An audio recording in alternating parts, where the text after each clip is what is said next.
What is up, everybody? I know it's been a while, and I'm sorry. I've been on a really rocky schedule. It's been back and forth, back and forth, back and forth. So I did some days, then I did nights, overnights, third shift, and then I transitioned. I did double. I worked 7 to 5. 9 to 5, and then I did 5 to 1, and it was brutal. I'm not gonna lie. It was up for like 28 hours, and that's nothing compared to some things I've done, but it was a little rough on me.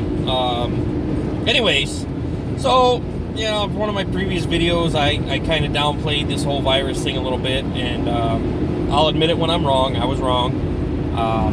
States are going on, shelter-in-place orders, and more and more cases are coming up, but the only reason more and more cases are coming up is because people are being tested. These people have already had it and didn't know it.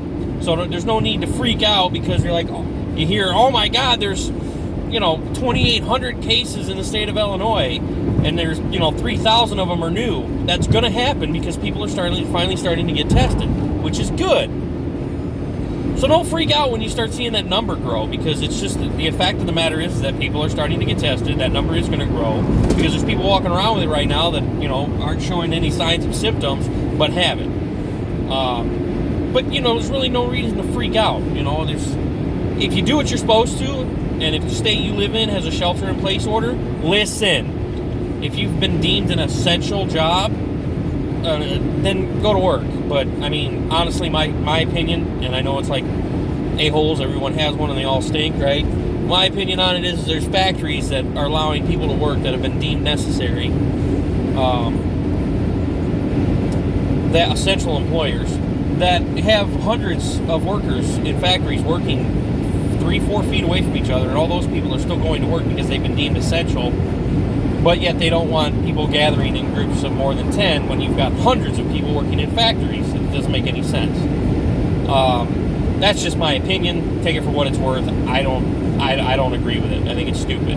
You're robbing Peter to pay Paul in a sense. You're telling everybody else in the world that they can't go out and do what they normally do. No social gatherings, this, that, and the other. But yet there's factories with hundreds of employees still working. And, first responders are always going to be an essential, right? They're always going to be considered an essential employee, essential job. Nurses, doctors, cops, security officers, firefighters, EMTs, EMS, tow truck drivers. If people aren't out on the roads and they're not supposed to be, you may, have tow truck drivers on call or something, but I don't know. I just throw them in there because some people throw them in there as classified as first responder. I guess. My personal opinion, tow truck driver is not a first responder. First responder to me is somebody that preserves life, fights crime, stops bad people from doing bad things. And I think that right there sums up firefighting, because you're preserving life. Police officers, you're preserving life. Security officers, preserving life. EMS, EMTs, preserving life. Paramedics, MD1s, everything falls under the emergency medical services for EMS, I guess. MD1s, paramedics, EMTs, EMRs, whatever. Those are all life-saving, right? So then you have police and security officers who protect life, preserve life, and also stop bad people from doing bad things. They assist in any way possible. And there's a lot of security officers that are more than just a white t-shirt with a sewn-on patch. There's some security officers that have a lot of training. Some security officers that are veterans that have combat training, firearms training. Some that are volunteer firefighters and doing security for paid work. Some that were firefighters and now doing security. So a lot of people underplay the security role a lot, and that's not what this video is about, but I'm going to touch on it for a minute because it does kind of burn my butt a little bit. A lot of people downplay security officers a lot, and there's a lot that, there is a difference between a security guard and a security officer, and there's also a difference between somebody who just goes and walks around a mall and doesn't really do anything, but their essential job is observe and report. Now, there's other security companies out that do more. They're protective services. It's simply that. They have training of some type. A lot of security officers are required to do so many hours of DET class, defensive arms training, to where, they learn how to properly use any of the tools that they're given for the job. Firearms training, DET class covers baton training, proper handcuffing techniques, arm bars, takedowns, things to be able to safely detain a suspect or subject. I don't like using the word suspect. Subject, right? So, and when I say safely, I mean safely to where the officer is protected, and it's safely for the subject, because, the misconception, like, you get a lot of meatheads, right? That, and I hope this, I got a buddy of mine, Phil, and he's a big guy. He takes his physical fitness very serious, and he's definitely not that guy. He looks like it, but he's not, right? He's probably bigger than Arnold Schwarzenegger when he was in his heyday. He's a big guy. Anyways, you got a lot of meatheads that think security is just all about fighting, and it's not. There's a lot of people I know that have security companies that just don't want to hire somebody based off of the fact that, on one of the Facebook pages I'm on, the law enforcement page, some guy gets on there talking about, I can't find anybody to hire me. I've done MMA for the last 6 years. I've worked in bars. Well, that's your problem. You've done MMA for 6 years, and you've only worked in bars. So you only know how to be a bully, because that's what that says right there.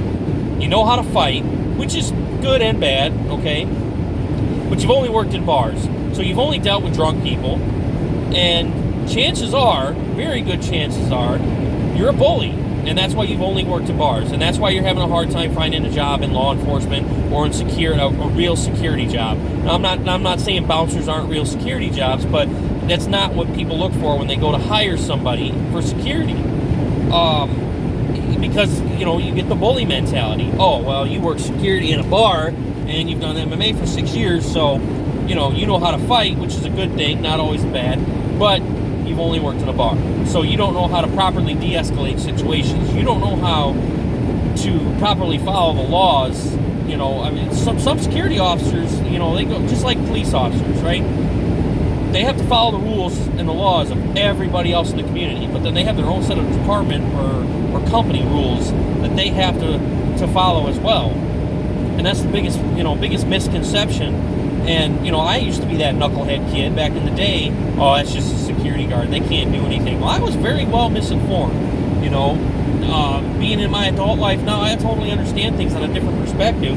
And one of those is that security officers can make an arrest. They can detain you. They can call local PD to come transport. In the event that they have seen you physically breaking the law, and that can be any law, it can be, two people fighting, a boyfriend beating up a girlfriend, somebody stealing. Obviously you're not going to see, you get a lot of security guard officers that get a big head and they may try, but, you're not going to see security officers obviously pulling somebody over.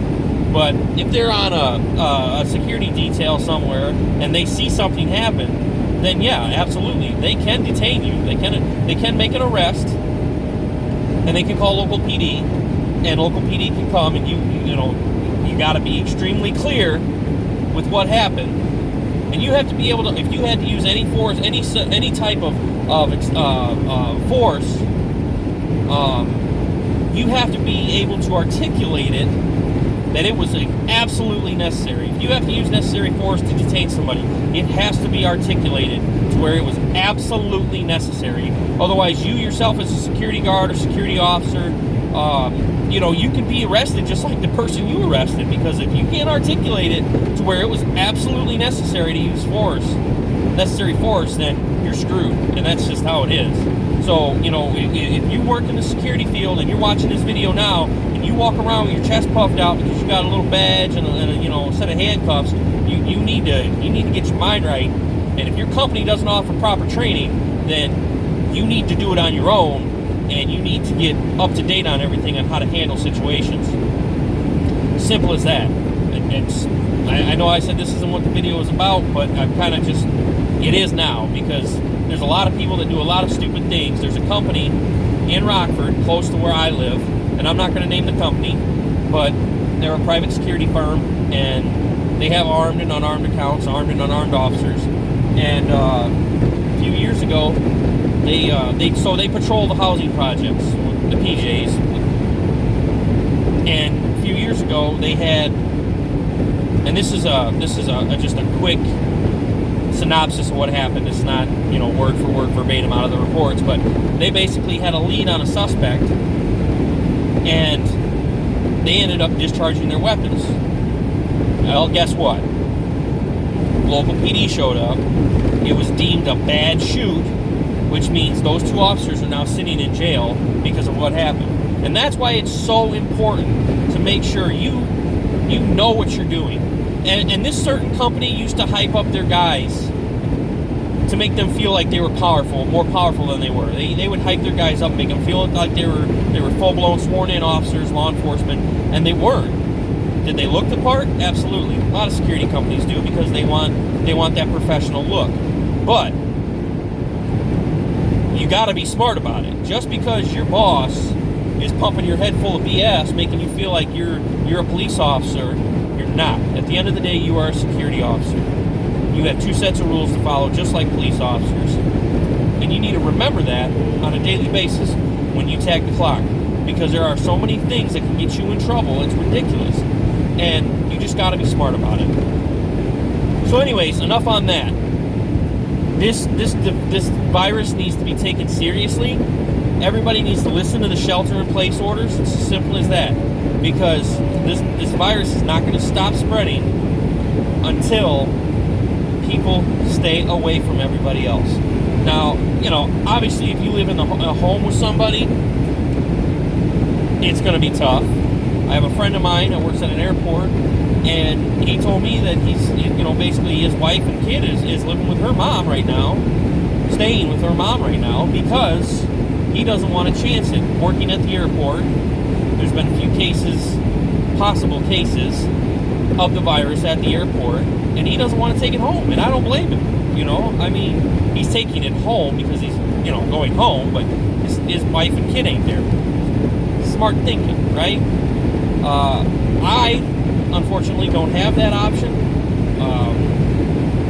Neither myself or my wife really have anybody that we could go stay with, and we've just come to terms with it. She's still working. I'm still working. We both have essential jobs. So they're taking their precautions.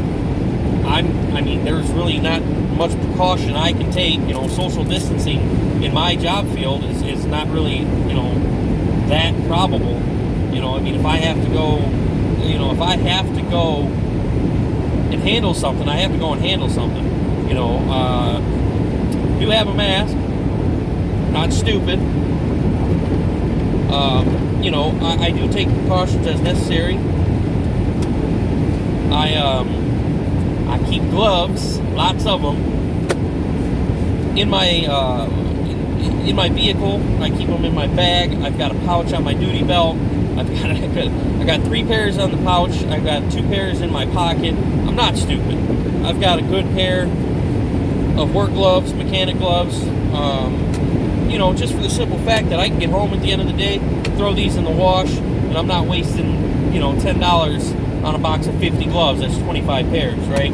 So, $10 for 25 pairs of gloves is kind of expensive, but they are very thick. I'm not going to say they're puncture resistant, because they're not. But that's not, puncture resistance is not something I'm worried about. That's what the mechanic gloves are for. So there's things you can, they're saying that nobody's immune to this disease, and that is 100% accurate. But there are still things you can do to help prevent it, wearing gloves, practicing social distancing, wearing a mask in public, if necessary. Take your daily vitamins, fill your body with vitamin C. I'm huge on the whole idea that, I'm not a vaccination person. I think it's dumb. Everybody's like, oh, I got my flu shot, I'm good, and then they end up sick 2 weeks later. You're basically injecting yourself with the virus, and your body is going to react differently to it. I grew up playing in the dirt, eating worms, and and being a knucklehead, you know. So I feel that is the best case scenario. So if you grow up living your life, sheltering your child, giving it vaccinations, you're not letting your child's body get immune to things. You know, you got to have a strong immune system, and I say that all the time. I rarely get sick, but if I do, it's a doozy, and it's usually once a year, and that's it. So because how I grew up, I strongly believe in that. My body has a very good immune system. It has good antibodies. It fights things really well. And that is why I'm not real concerned, myself personally, with vaccinations. I think they're dumb. I'm not 110% concerned with this virus. I mean, yeah, I'm sure I can be affected, and I'm positive of that. I mean, there's no second guessing that, right? Anybody can, but I'm not worried about it, I guess you could say, and I should be. And, you know, fingers crossed, and I say my prayers that, you know, I don't eat those words later on and end up sick, but if I do, I do, you know. I mean, it is what it is. I used to be a huge advocate of always wearing a helmet when I rode my motorcycle too, you know, and when I ride a crotch rocket, I will, because I do tend to do stupid shit on crotch rockets. But if I'm riding one of my choppers or my bagger, I don't wear a helmet. I want to be comfortable, you know. While both of those types of motorcycles, all three of those kind of motorcycles, can kill me the same exact way, whether I go down on a crotch rocket or I go down on a chopper or my bagger, or if I go down on a dirt bike. If I hit my head right, I could die. But I don't tend to do stupid shit on my choppers, my bagger. You know, I cruise the speed limit. I'm not doing wheelies, obviously. But anyways, that's just my take on it. It's a super long video, and I don't like doing long videos. I'm going to do a breakdown and review on my new AR I picked up. I bought an optics ready, stripped down base model, nothing special, nothing fancy. I've ordered some goodies for it. I put the ACOG on yesterday. I got some PMags from somebody I know for dirt cheap, which is really cool, and I'll talk more about those in the video when I do it. So that's coming. Breakdown and review of the AR. It's a pretty slick looking gun. It's a patrol style AR. And like I said, I've ordered some goodies for it, so when they come, I'll probably... I haven't decided how I want to do the video yet, but I'm going to do it.